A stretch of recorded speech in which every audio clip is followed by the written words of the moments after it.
आप सभी माताओं और बहनों को करवा चौथ की ढेर सारी शुभकामनाएं। आज सभी सुहागिन महिलाएं अपने पति की दीर्घायु के लिए निर्जला व्रत रखती हैं और शाम को चांद को अर्घ देकर और छलनी से पति का चेहरा देखकर व्रत का पारण करती हैं। वहीं इस दिन कुंवारी कन्याएं अपने मनोवांछित पति की प्राप्ति हेतु इस दिन निर्जला व्रत रखकर तारों को देखकर अपने व्रत का पारण करती हैं।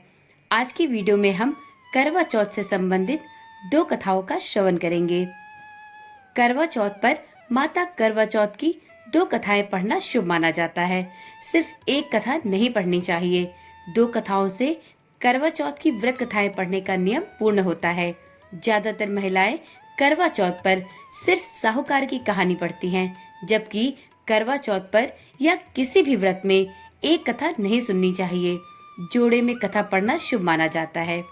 आज हम आप सभी माताओं और बहनों के लिए करवा चौथ की 2 कथाएं लेकर आए हैं। तो चलिए गणपति महाराज और चौथ माता का मन में मनन करते हुए इस पुण्यकारी और सौभाग्यदानी कथाओं का श्रवण करते हैं। ओम नमः शिवाय। जय श्री कृष्णा। आप सभी का सनातन धर्मसार चैनल पर बहुत बहुत स्वागत है। तो चलिए सुनते हैं करवा चौथ की पहली कथा। इस व्रत की कथा में करवा माता की कथा का वर्णन मिलता है। करवा माता की कथा का पाठ करने से पति की आयु लंबी होती है और वैवाहिक जीवन में प्रेम और तालमेल बना रहता है। करवा चौथ के व्रत में करवा माता से आशीर्वाद पाने के लिए इस कथा का श्रवण अवश्य करना चाहिए। तो एक बार प्रेम से बोलिए, माता करवा की जय हो। एक समय की बात है, देवी करवा अपने पति के साथ तुंगभद्रा नदी के पास रहती थी। एक दिन करवा के पति नदी में स्नान करने गए तो एक मगरमच्छ ने उनका पैर पकड़ लिया और नदी में खींचने लगा। मृत्यु करीब देखकर करवा के पति करवा को जोर जोर से पुकारने लगे। करवा दौड़कर नदी के पास पहुंची और पति को मृत्यु के मुंह में ले जाते मगरमच्छ को देखा। करवा ने तुरंत एक कच्चा धागा लेकर मगरमच्छ को एक पेड़ से बांध दिया।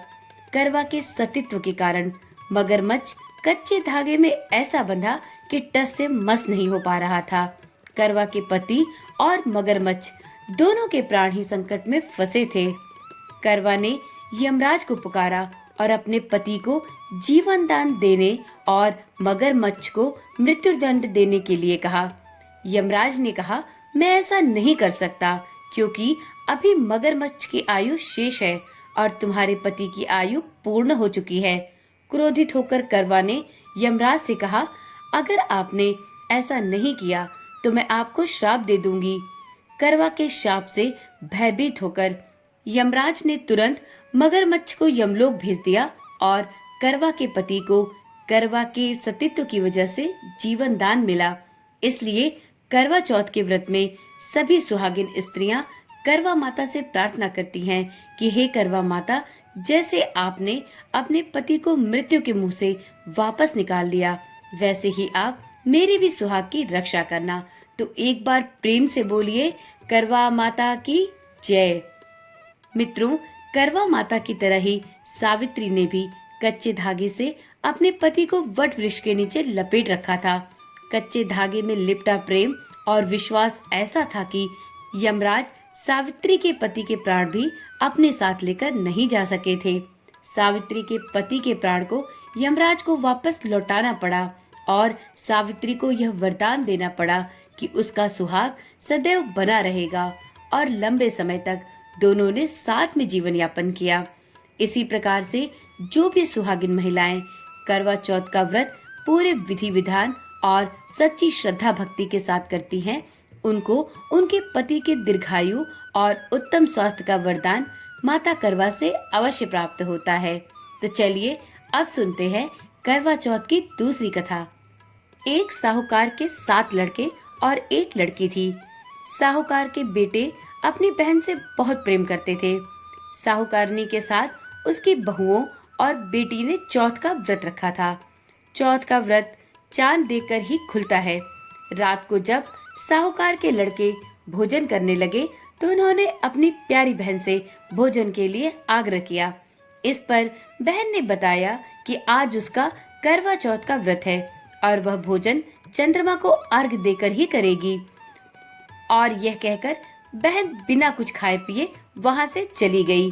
यह बहन का पहला करवा चौथ का व्रत था और वह भूख बर्दाश्त भी नहीं कर पा रही थी। यह सब देखकर छोटे भाई को अपनी बहन की हालत पर तरस आ गया और वह दूर पेड़ पर एक दीपक जलाकर चलनी की ओट में रख देता है। दूर से बहन को दिखाता है और छलनी की ओट में रखा दीपक चांद की तरह लगता है। और भाई अपनी बहन से कहता है कि बहन देखो, चतुर्थी का चांद निकल आया है। अब तुम चांद को देखकर अपने व्रत का पारण करके कुछ खा लो। बहन ने अपनी भाभी से भी कहा कि चंद्रमा निकल आया है, व्रत खोल ले। लेकिन भाभीओं ने उसकी बात नहीं मानी और अपना व्रत नहीं खोला। परंतु बहन ने अपने व्रत को उस नकली चांद को देखकर खोल लिया, क्योंकि बहन अपने भाइयों की चतुराई नहीं समझ पाई थी और उसने अर्घ देकर खाने का निवाला अपने मुंह में डाल लिया। जैसे ही उसने पहला निवाला अपने मुंह में डाला, उसे बहुत जोर की छींक आई। दूसरा निवाला डालते ही उसके निवाले में से बाल निकल आया और जब उसने तीसरा निवाला मुंह में डाला, तभी उसके पति की मृत्यु का समाचार उसे प्राप्त हुआ। वह बेहद दुखी हो गई। उसकी भाभी ने उसे अब जाकर पूरी सच्चाई बताई कि उसके साथ ऐसा अनिष्ट क्यों हुआ। व्रत गलत तरीके से टूटने के कारण चौथ माता उससे नाराज हो गई। इस पर वह निश्चय करती है कि वह अपने पति का अंतिम संस्कार नहीं करेगी और अपने सतीत्व से अपने पति को पुनर्जीवन का आशीर्वाद माता चौथ से दिलवा कर रहेगी। शोकातुर होकर वह अपने पति के शव को लेकर पूरे 1 वर्ष तक बैठी रही और उसके ऊपर उगने वाली घास को इकट्ठा करती रही। उसने पूरे साल की चतुर्थी का व्रत किया और अगले साल जब कार्तिक कृष्ण चतुर्थी फिर से आई तो उसने पूरे विधि विधान से करवा चौथ का व्रत पुनः किया। शाम को सुहागिनों से वह अनुरोध करती रही, यम सुई ले लो, पिय सुई दे दो, मुझे भी अपने जैसी सुहागिन बना दो। जिसके फलस्वरूप करवा माता और गणेश जी के आशीर्वाद से उसका पति पुनः जीवित हुआ। हे गणपति महाराज, हे करवा माता, हे चौथ माता, जैसे आपने उसकी सुनी वैसे सभी की सुनना। सभी का सुहाग अमर रहे। इस कथा को सुनने और हुंकार भरने वालों पर अपनी कृपा दृष्टि बनाए रखना। तो एक बार प्रेम से बोलिए, गणेश भगवान की जय, करवा माता की जय, चौथ माता की जय।